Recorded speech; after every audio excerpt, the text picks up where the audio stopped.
everybody doing? Hope all is well. Hope everybody's doing great. We are definitely doing good. Can y'all hear me okay? Mic check 1 2 1 2. All right.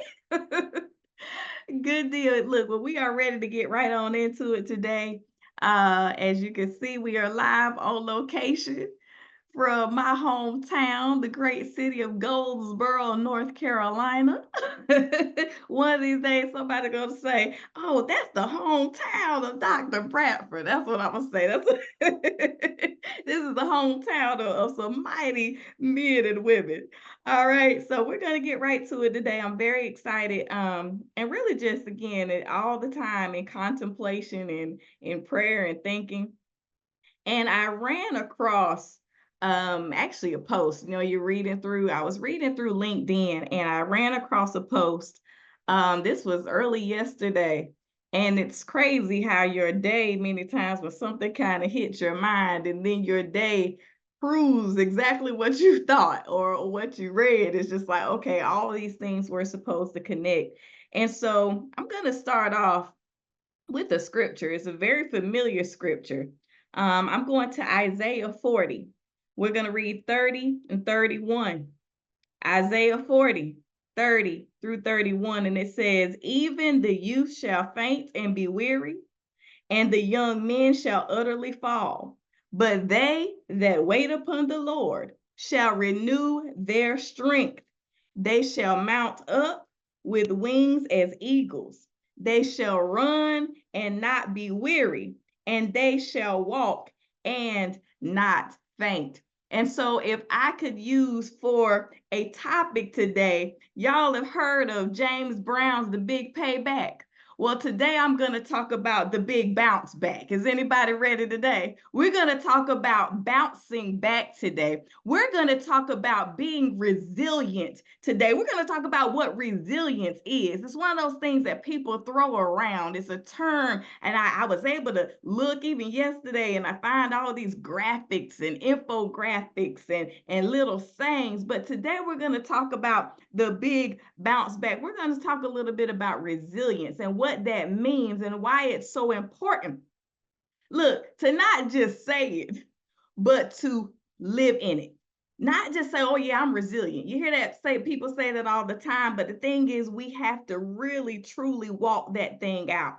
And so I'm going to just read to you what I read and what kind of sparked a lot of this. It says, and I found this on LinkedIn. So, a lot of people are talking about the professional experiences. They're talking about leadership. They're talking about good values in business. And so this is especially posted by African American woman who says, "We don't need you to praise us for our resilience. We need you to stop creating spaces of trauma where resilient is all we are allowed to be." Did y'all hear me when I said that? Let me say that one more time. We don't need you to praise us for our resilience. A lot of times we're told, we just got through Juneteenth. We have Black History Month. We heard that Black people are so resilient. You even hear that about children. Y'all hear that? Oh, children are so resilient.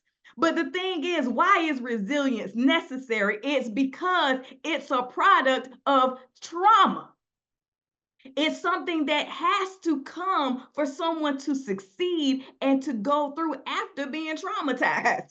So this statement is saying that we need to be able to be in spaces without the trauma, without the drama, where resilient is all we are allowed to be. It's great when you see, people say, "Oh wow, you pulled yourself up by your own bootstraps and you overcame this and you overcame that." But what I would love to submit to you in this theory or this thought of the big bounce back is to put yourself in spaces and places that are safe for you, where resilience is not all that you are. And how do you do that? Ravati said, "Well, everywhere I go, it's causing me some trial. It's causing me a little stress. It's causing me to doubt. It's caused because of this environment." But what I would love for you to think about today is, how can you create your own bubble? How can you create a bubble of safety even in the midst of the enemy's camp. And when I say this to you all, I am talking to myself because I have been placed in an environment that is traumatizing. I have been placed in an environment that triggers things in me that I thought I had overcome and got over. But I tell you what, when you are confronted with that thing that you've already been through, you smell it, you see it, you feel it, and what it often can do is it can trigger something in you that you thought was long gone. Am I the only one? Where sometimes, you know, you be like, okay, yeah, I dealt with that boy about 10, 15 years ago when I had that supervisor. Boy, I'm so glad I'm not under that administration anymore. I'm so glad I'm not in that organization anymore. I'm so glad I'm not in that relationship anymore. I'm so glad I'm not in that position. But then sometimes down the road, you find yourself in a very familiar place. And so, what I feel the Spirit is saying is that, you know what? You keep on walking, you keep on moving, you keep on doing the right thing. And what I will allow you to do is to bloom even in that desert place. There's a wall of protection, even in the midst of an unsavory environment. Huh? No? Can y'all hear me? Can y'all see me? Okay. All right. So I hope you all are getting what I'm saying today. And so we talk about resilience. Resilience is defined as basically to be able to jump back or to leap. And when I think about bouncing, I don't know why I think about a basketball. And you know, when a basketball is firm and full of air, I mean, it can just bounce. You know, you put just barely touch it and it'll bounce up. But if that basketball is a little flat, if it doesn't have enough air, what happens? You hit it and it makes a little funny thud and it just kind of barely trickles down the lane. But when you have a lot of air in it, it bounces and you can go from hand to hand. And you watch even the basketball players, they can go behind their back, between their legs, they can go up to the backboard, come back down. That ball is still in motion. And that's where we should be. We should be still in motion no matter what we go through. Because what we realize is that when we hold on to the principles that God has taught us and teaching us. Even it said the Bible says, even the youth shall faint and be weary. Talk about even the young people, they get tired. You get weary. It said, and they may utterly fall, but it's not to say you won't get tired. It's not to say you won't go through some things, but they that wait upon the Lord, if you don't give up, if you keep holding on, if you stay resilient in the moment, your strength will be renewed. And what happens? You can keep on bouncing. You can keep on rolling. And I thought about that even as I responded back to that message, because I had to like repost that. And I responded by saying that it met my thoughts that I have been thinking over the last several weeks. And I put this: resilience is the process and outcome of successfully adapting to difficult or challenging life experiences. All right. So this is the thing, is that it's a way that you can adapt. It's the way that you can transform. It's the way that when you can get on a phone call or you can get into a meeting, when you can get into a conference, whatever kind of exchange you're having, that you can still put a smile on your face, that your lights can gleam and that you have excitement and exuberance in your voice. No matter what you have gone through, you can adapt to the difficult situation. And you may even say to yourself, hey, I've been through tougher fixes than this. So let me prove to you who I am. Let me show up in my own experience. Let me not dumb down. Let me not cower down. Let me be strong. Let me say what I need to say. Let me be who I need to be. Let me express what I need to express in the way that I need to. And this has happened to a lot of us because we have been challenged. You've been challenged on left, right, top, bottom, in, out, every which way. But the part of that is that not you should not ever let that break you down. What you should allow it to do in your life. And I said allow. I mean, you ought to allow it to make you strong. Allow it to build your tenacity. Allow it to build your character. That you come into every situation with integrity, that you come into every situation with love and compassion and understanding, even though it's challenging. Many times it's challenging on our mental health, it's challenging on our emotional health. It challenges us to be flexible and to adjust to not only the external demands, but the internal ones as well. The internal thoughts that we have as we're going through, the internal feelings, because you're going to feel, hey, listen to me, you're going to feel some kind of way about it. But because of God's grace and mercy, can wrap you up and keep you whole. And as a matter of fact, not only just keep you whole, but can increase you because of the way that you stand up to the adversity. And although you are able to adapt, that doesn't mean that you're not going to be a little stressed about it, have a little tension in your neck. Huh? That's not to say that. But I want you to understand that you can build from there. And the next time you come across that situation, the next time you come across that type of spirit from another person, you're going to recognize it faster and you're going to bounce back faster. It's not going to throw you when they say something crazy. It's not going to throw you. You'll be like, oh, yeah, I got something for that one.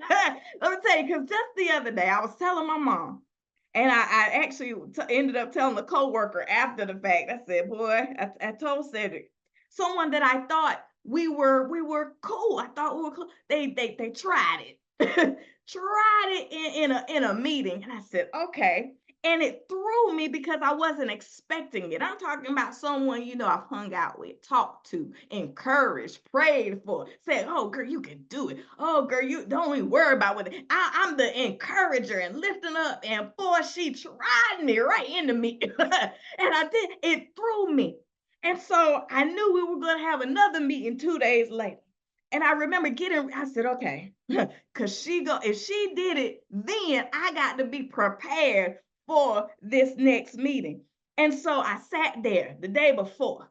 It actually was Juneteenth was that Wednesday, and we had that meeting that Friday. So I've been off all day, get myself together. I said, all right. So about 11 o'clock that night, I started thinking, if she says this, I'm going to say this. If she does that, I'm going to do. Look, y'all, I had my battle plan ready because I was like, okay, you got me unawares the first time, but now I see you. I got it. You know what I mean? I thought we was on the same side, but I see that there's opportunity for jealousy and envy and whatever it is to creep in between us. So since it's there, I've got to address it. So I got myself ready.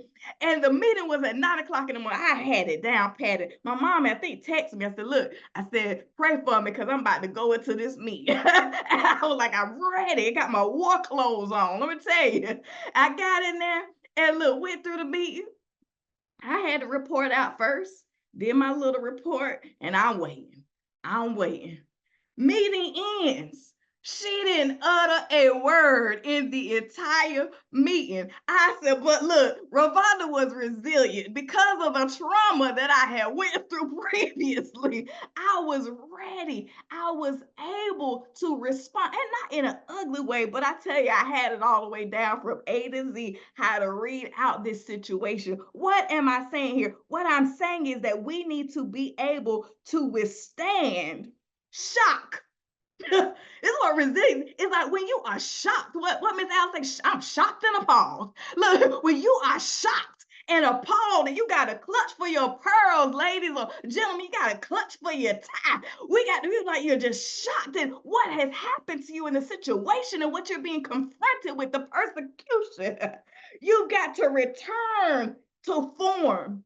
You've got to hold yourself up and you've got to maintain your strength. You've got to maintain your position and you've got to never give up. And that is one thing, if I don't know anything else about myself, and I know about you, that y'all don't give up. no matter what has happened, no matter what diagnosis you've ever gotten, no matter what word you've ever gotten, no matter what trouble you thought you were in, you did not give up and you saw that thing through to the end.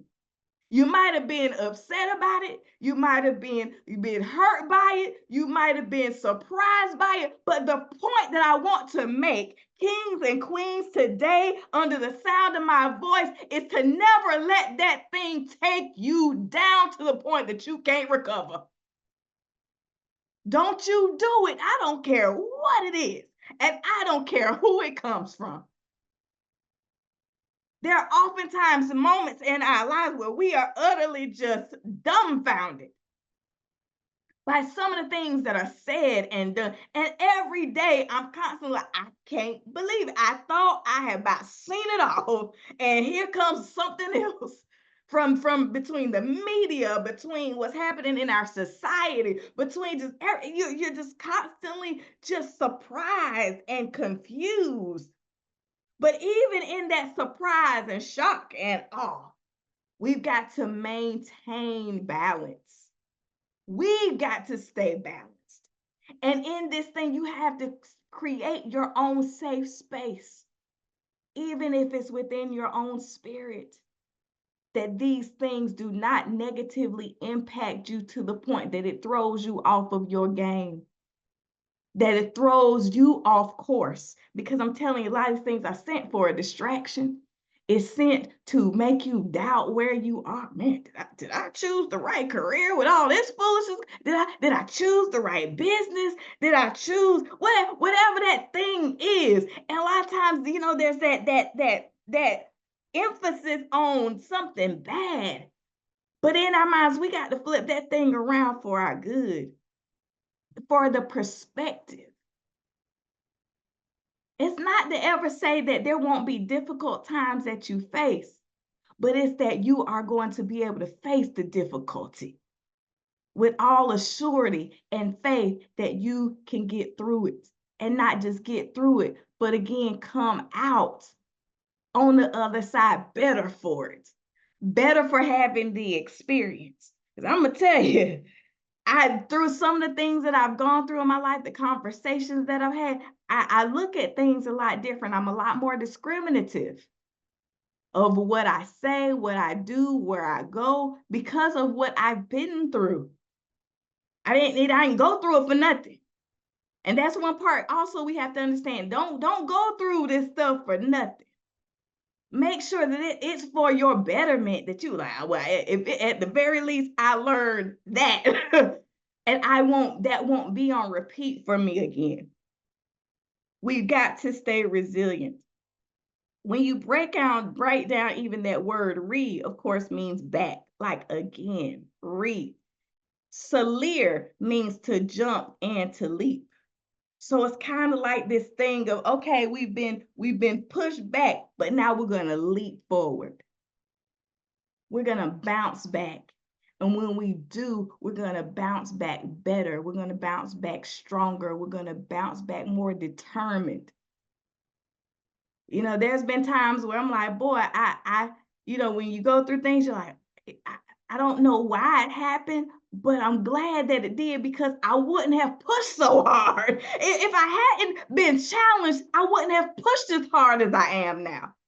If I hadn't had difficulty, I wouldn't have pushed. I wouldn't have tried. I wouldn't have dug my heels in and stuck to it. And that's the part, because sometimes when things are too easy, we don't really care about it. Think about that. The things that come real easy to you, do you put as much emphasis on that when it's easy? Well, you just, oh yeah, I got that done, boo-boo-doo. You don't even have the same pride because it was easy to you. But when you've had to work for that thing, when you've had to study, when you've had to commit your money, your time, your effort, your what they say, blood, sweat, and tears into that thing, that's when you're like, oh man, you know, let somebody come and try to blow this house down. Let them try. Because I spent too much time building it up. And that's what I'm going to ask you all to do, to continue to maintain your pride, your dignity, your sovereignty, no matter what you may go through, because you can come back from it. You can exceed your own expectations when you hold on and when you hold out. I played that song this morning from Timothy Wright, said, I'm so glad trouble don't last always. And truly, it doesn't. It doesn't. It's only for a moment. And you're going to get through it, and you're going to be better for it. And then even after that, you'll have a story to tell somebody else to encourage them and let them know what you have gone through, what you've dealt with. Even let's say you're dealing with maybe difficulty building a business or in business. Once you figure out how to get through all the hoops and loops and red tape, you'll be at the next business will be easier. You know, I don't know if you know people that are like just serial entrepreneurs. They got this company, that they do this something. They have so many things going. Why? Because they learned the first couple of times of how to do it. Then the next time it won't be as hard because now you've been through the tough breaks. You understand all the ins and outs of it. Even what we're doing with our nonprofit, it's a lot to it. And sometimes you gotta be like, oh man, you know, that took me for a loop. I wasn't expecting it to go that way. And you might, you know, kind of pull back a little bit like, wow, did I choose the right thing? Did I choose the right partnerships? Did I choose? Well, all of that runs through your mind. But that still does not say, well, yeah, I tried that. It didn't work. Let me go on and quit now. Let me go on and fold up. No, it doesn't mean that. It means that you've got to bounce back. And you've got to bounce back harder and stronger. And watch God move and bless that effort. Bless that effort of you saying, I'm not going to quit on my destiny. I'm not going to quit on my purpose. I'm not going to quit on this dream realized just because it got difficult. Isaiah says that they that wait upon the Lord shall renew their strength. They shall mount up with wings as eagles. They shall run and not be weary, and they shall walk and not faint. That means when you get it back together, you dust yourself off. Boy, you stumbled a little bit, you tripped a little bit, you get yourself back together, you say, all right, well, now I'm ready. And what I love about this idea, and you probably have heard this before, you understand that eagles at a certain age, they go way up into a mountain at a very, very tall tree, and they begin to molt. Basically, they take their beak and they pull out all of their feathers. They claw out and they take out all of their talons. They hit their beak up against the side of the rock or the mountain or the tree, and they get their entire beak off. Let me tell you, then you're talking about resilience. The eagle totally renews itself. It grows new talons. It grows new feathers. It grows a new beak. And it becomes an entirely new creature. That's why Isaiah talks about this. So you got to understand that this is not just, oh, we're talking about eagles because eagles are strong. No, it talks about because they mount up with these wings that now are brand new. They have these fresh, new, sharp claws to grab the fish, to grab the prey, to do what they need to do. They have this new beak. Their eyesight has gotten more keen because they've gone up, they've taken their rest. Come on, because sometimes you go through things, y'all, and you just got to recover. You might have to start all over again. You got to pluck out those failings. You got to pluck out those doubts. You got to get rid of those shortcomings and anything that will get in your way. You got to get rid of some partners. You got to start all over so you go up to a far off place where nothing can touch you, nothing can harm you. Look, they don't eat, they don't drink, they go up into the mountain, they go up into the tall tree, and they get aside for a while, and they get rid of all those things that are old, all those things that would get in their way, and they become a renewed, brand new eagle, ready to soar again. And I want to ask any of you, if you've been through some things, are Are you ready to bounce back? Are you ready to get up there and from that tallest peak, from that tallest tree, are you ready to jump out on faith? Understand that when you stretch out your wings, God will be there. The wind of the mighty Holy Spirit will be right there, and you can trust it because you have renewed yourself. You've gotten rid of that doubt. You've gotten rid of that fear. You've gotten rid of that timid spirit. You're saying, I can do it. I know I can. I'm going to get out here and I'm going to fly. I'm going to soar. And because I'm an eagle, I'm staying above the fray. I can see from afar. I can see what's coming. I can see the storm clouds when they begin to come, and I can find safety. I can see where I need to plant to eat. I can see where I need to plant to grow my family. I can see now. I'm renewed. I'm refreshed. I am bounced back. And I'm better. I'm stronger. I'm wiser. Huh?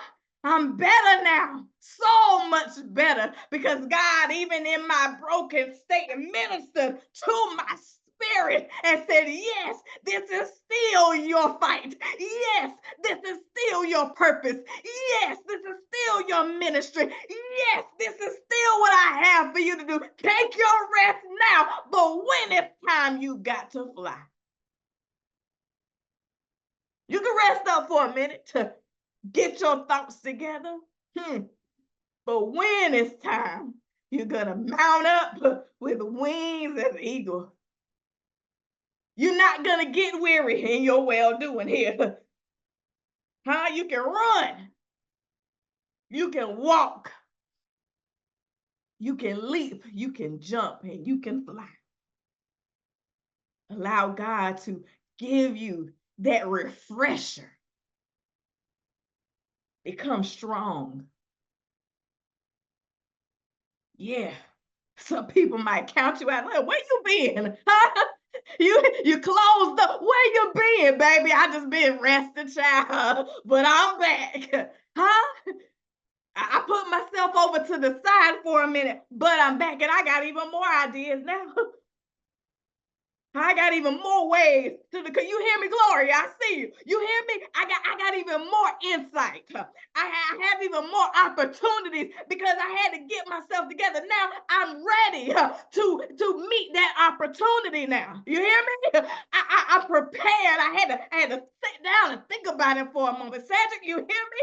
I had to put myself aside, but now it's time. My beak is back and it's sharp. My eyesight is better. My brain is clearer. You know how you had that brain fog? You can't even hardly think because you're stressed and you're worried and you're dealing with this and dealing with that. Well, the this and the that has got to fall away sometimes. So now it's falling away. Now, what that now song I can see clearly now that the rain is gone. Come on, y'all. The rain is gone. I can see now. My talons are sharp, so you better not come for me now. You got me on the end there, and I had weakened a little bit. I had been through so many storms and so much trauma and so many battles that I got a little bit weak. But you better watch out now, cause baby, watch out for them talons, cause they are strong. They are sharpened. We good as long as you don't come for me. I ain't messing with you. But you come for me, I will answer. I'm stronger, I'm wiser. I have bounced back from all that I have gone through. And even when I do make my appearance back into that world, yeah, there are spaces that could have once been a trigger. But when you truly have become renewed, you walk into that, boy, I remember when this would have bothered me. Y'all ever been there?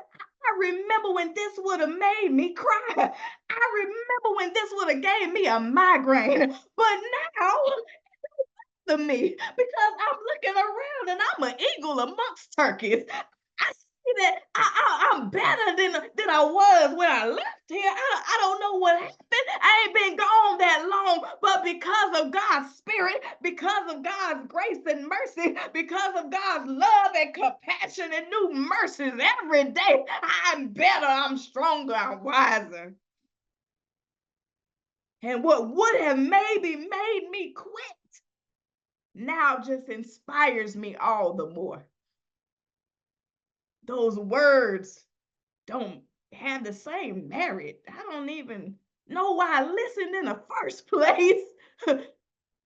But now I know that it doesn't even have any weight. People always got something to say, but a lot of people don't have enough to do. I got plenty to do. My hands are full.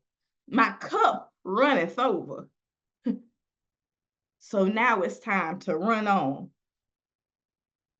It's time to allow these things to prompt us and to provoke us to go forward in power, in love, and with a sound mind, understanding who we are and whose we are.